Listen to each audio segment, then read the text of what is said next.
Good evening, everyone. I hope everyone has been able to stay warm and dry. Today, I'm going to hop on with the word of the day, and it is promise. The last time we spoke, we looked at the word anointing, and we talked about how the anointing that took place in the Old Testament in the book of Exodus, the first anointings that we see, were of objects. They were things, anointing the tent of meeting and the table of showbread and all of the instruments that were in the meeting place of God, the tent of meeting. And we looked at how all of that had everything to do with relationship and communication with God. These were the things that allowed us to be in God's good will, good graces, and it allowed us to commune with God. And we related that to our everyday communication with God because that is what we need. We need to have that same type of covenant with God that we really appreciate the communication that we have with God, going to God in prayer, being in good standing as it pertains to our relationship with Him, having that communication.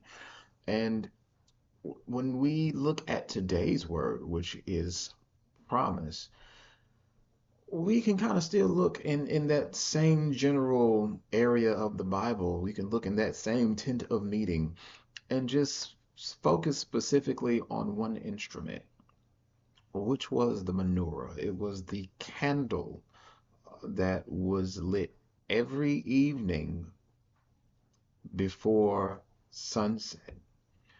And this candle had to be lit and it had to burn throughout the night.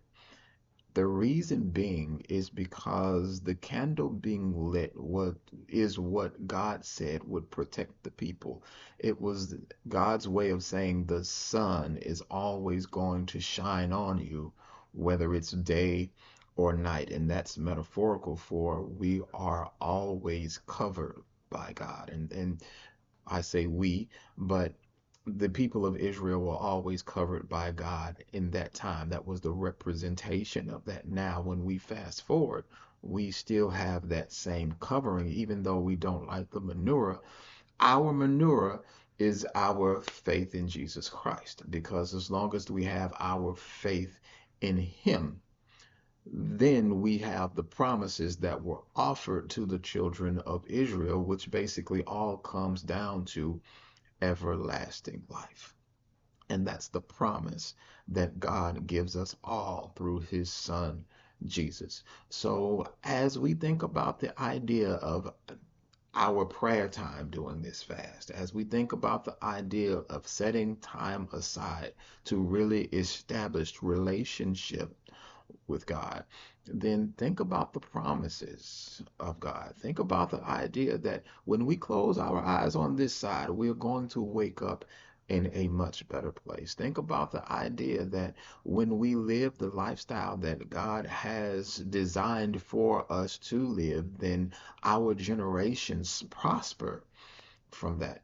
And so I really want to impress upon you this idea of promise because we don't follow Christ idly. This is not some type of blind pursuit that could ultimately lead to nothing.